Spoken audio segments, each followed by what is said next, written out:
लोगों को अगर स्वरोजगार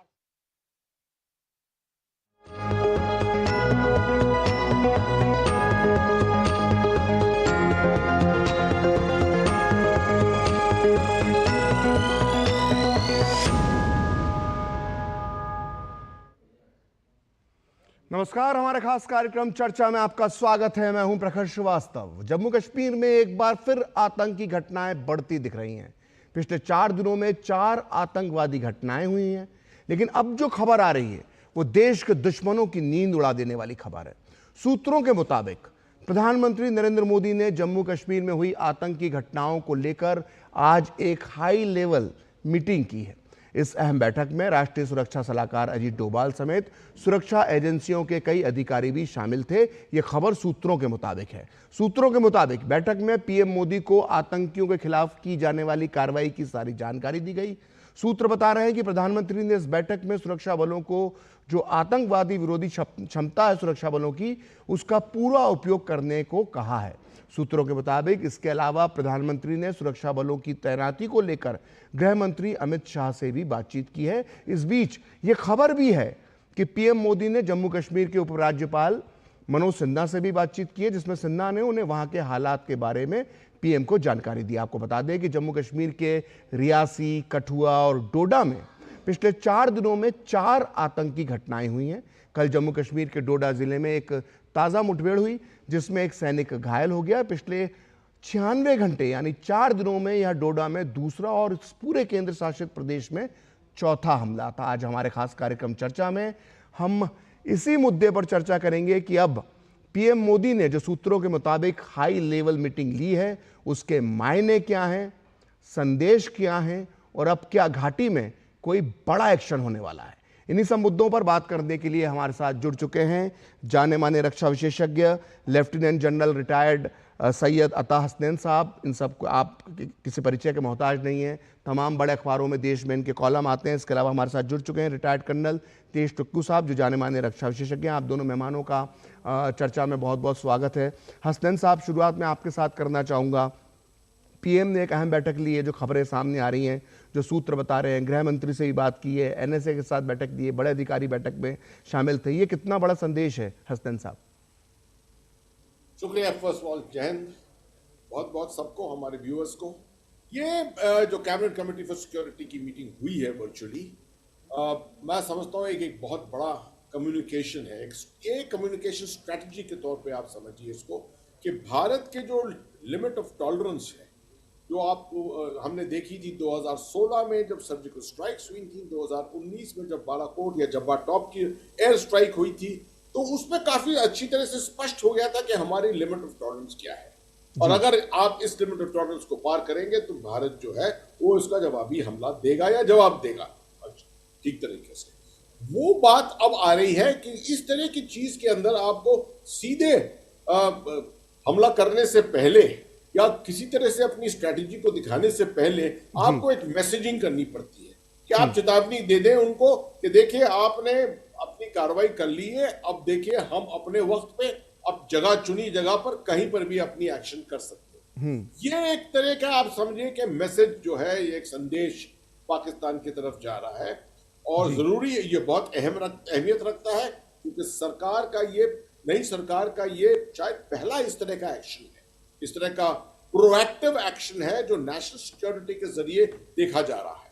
लोग सब देख रहे हैं कि नई सरकार बनी है, 9 जून को तीसरी दफे एनडीए सरकार जो है उसने अपनी स्वेरिंग इन करी है, और उसको देखते देखते पाकिस्तान ने संदेश भेजने की कोशिश करी है कि वो जो है समझती है कि कश्मीर के ऊपर अभी भी उसका जो है कुछ ना कुछ तरीका का कंट्रोल है।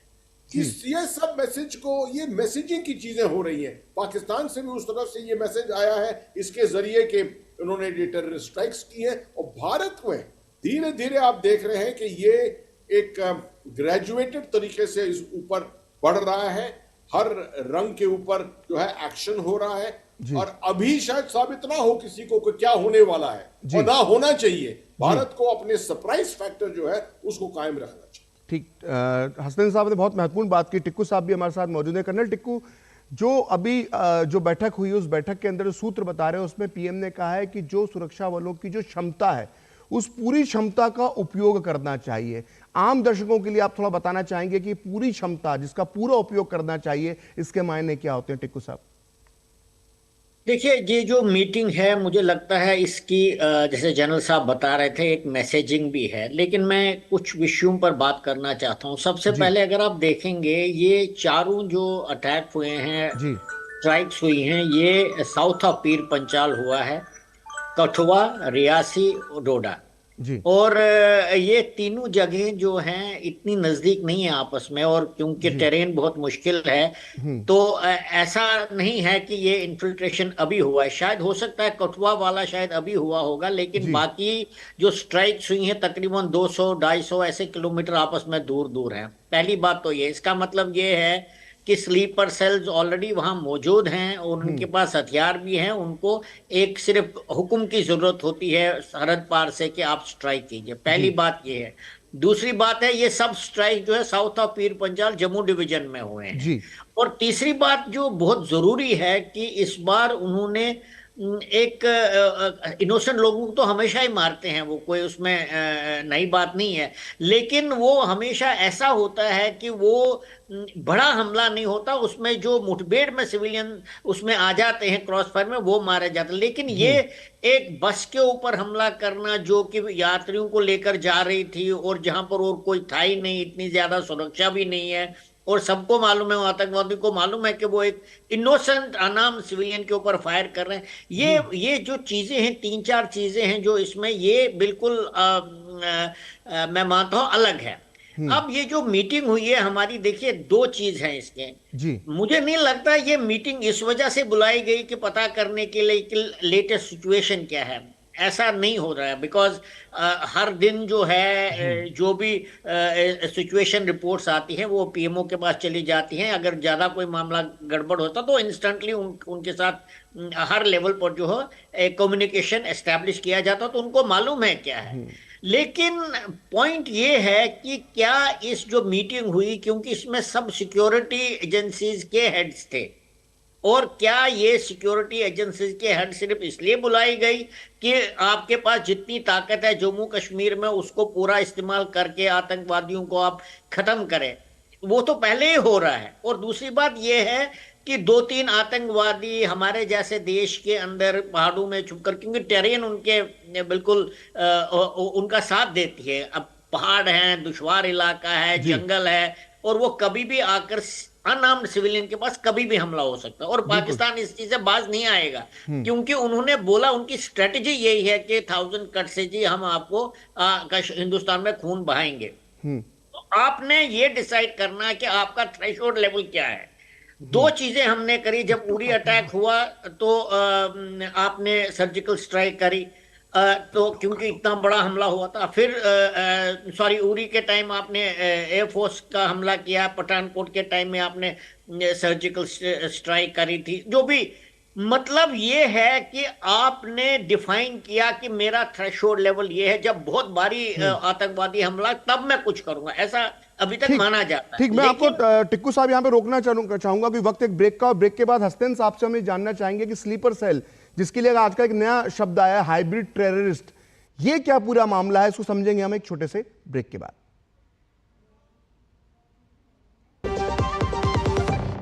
बढ़िया है, प्राकृतिक हल्दी, मिर्ची, धनिया। नहीं, मिर्ची, धनिया, हल्दी, MDH। अरे यार, मैं कैप्टन होता ना, ओपन कराता। अब हर कोई ओपन करेगा तो मैच कौन क्लोज करेगा? तो भाई साहब, अब कोई किसी की लाइफ में आग नहीं लगा पाएगा। समर कूल, जो हर दिल करे कबूल। Curiosity can take you to some out of the world places. Took me to the moon today. Curious about this place? Scan this QR code before I take it off with my Seat tires. Seat, crafted for the curious. घुटना, कंधा या कमर, चाहे जैसा हो दर्द, doctor ortho आपको देता है दर्द से पूरी आजादी। ये कोई टेम्पररी पेन किलर नहीं, आयुर्वेदिक औषधि है। सर, आप बहुत लकी हैं कि आपके बेटे ने हेल्थ इंश्योरेंस और बाकी सारी फॉर्मेलिटीज टाइम से पूरी कर दी है। मेरा बेटा? तो फिर आप पॉलिसी बाजार। क्लेम के टाइम पे हमेशा आपकी हेल्प को तैयार। पॉलिसी बाजार, 1 करोड़ का हेल्थ इंश्योरेंस सिर्फ 390 रुपए महीने से शुरू। मैं क्या जी, सब जानते हैं, जहाँ दिखे मारियो, अपना समझ के खा लियो। अब तक टेस्टी राजमा बनाना नहीं आया। बिना MDH राजमा मसाला के टेस्टी राजमा कैसे बनेगा? MDH राजमा मसाला। क्या स्वादिष्ट राजमा बनाए। MDH।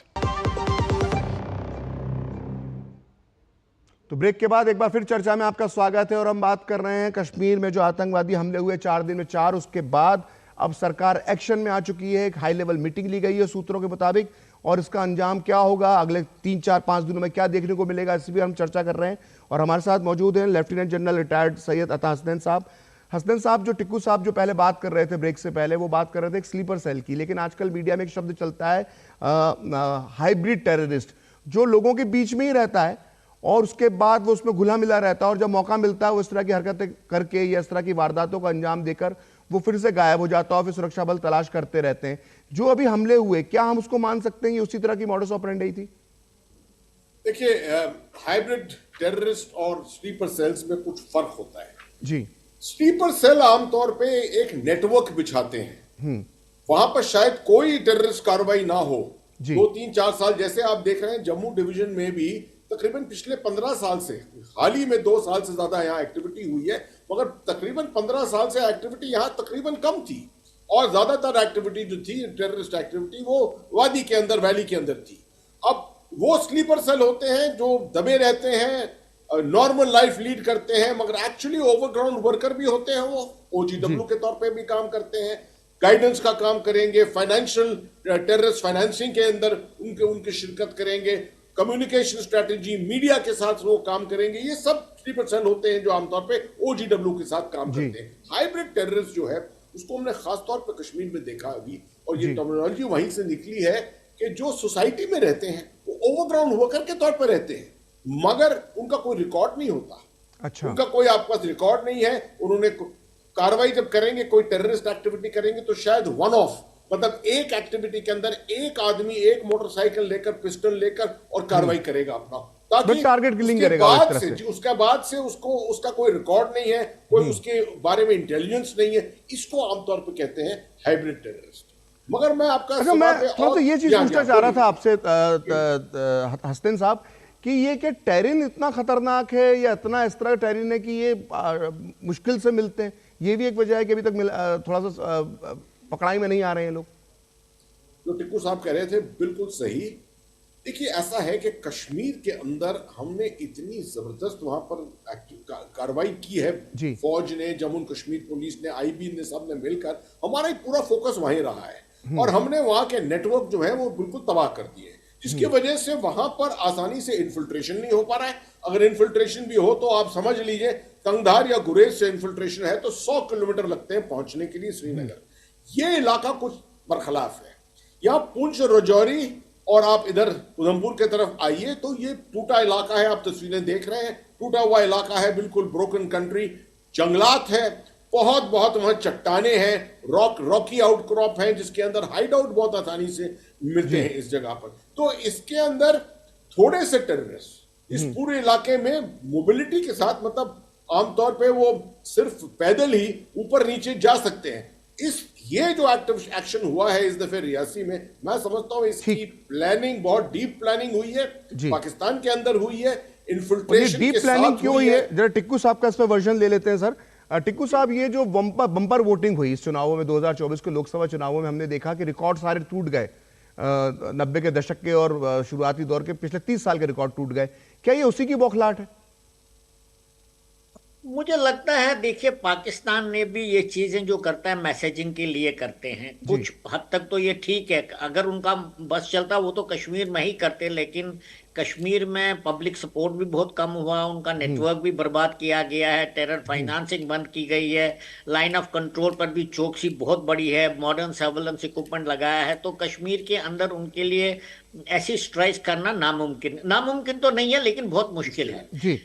अब देखिए, ऐसा मैं आपको ये बताना चाहता हूं कि कोई भी चीज, कोई भी टेररिस्ट एक्टिविटी जो है कोइंसिडेंस नहीं है, ये बहुत प्लानिंग से की जाती है। और आपने देखा होगा 6 बजे के करीब तक, 6-6:15 बजे के करीब रियासी में जो टेररिस्टों ने हमारे पिलग्रिम्स की बस पर हमला किया था, 6 बजे 9 तारीख, मतलब 6 बजे 9 तारीख वो समय है जब पूरे आपके साउथ एशियन लीडर्स, देश के बड़े बड़े जाने माने लोग राष्ट्रपति भवन में पहुंच रहे थे या पहुंच चुके थे, और सबकी तैयारियां हो रही है प्रधानमंत्री की वेट करने की, प्रेसिडेंट साहब की वेट करने की।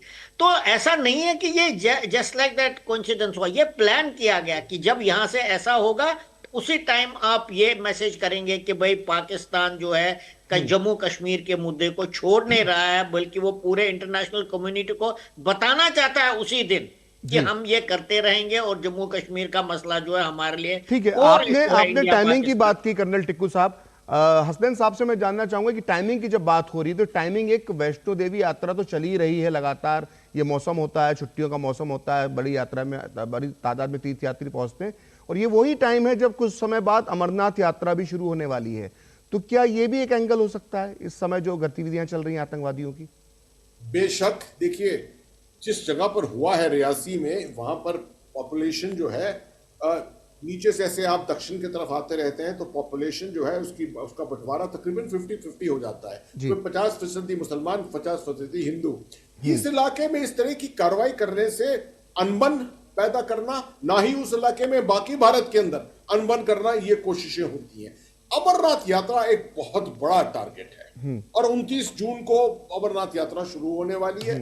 मैं समझता हूं ये एक प्रिकर्सर है, ये एक ट्रेलर है, कोशिश वो जरूर करेंगे। हालांकि इस वक्त कश्मीर घाटी के अंदर करना जरा मुश्किल होगा, जैसे टिक्कू साहब ने कहा कि वहां पर जो है ना, जिस जो नेटवर्क्स हैं वो ज्यादातर नकारा किए गए हैं, तो इसलिए वहां पहुंचना करना इस तरीके से आसान नहीं होगा और हमको बहुत ज्यादा सिक्योर करना पड़ेगा। मैं समझता हूं कि आमतौर पे हर साल पिछले 20 सालों से हम वहां तकरीबन 2 पलटने लगाते हैं आर्मी की इसको सिक्योर करने के लिए, और साथ साथ BSF CRPF के ट्रूप। मैं समझता हूं इस दफे शायद इसको बढ़ा के आपको 2 ब्रिगेड लगाने पड़े। अगर इतना भी करना पड़े तो आपको करना चाहिए, क्योंकि ये निहायत जरूरी है कि भारत की ये बहुत अहम यात्रा जो है इसके ऊपर कोई सुरक्षित रूप से पूरी होना चाहिए। फिलहाल मुझे यहां पर एक छोटा सा ब्रेक लेना होगा और ब्रेक के बाद भी ये चर्चा जारी रहेगी।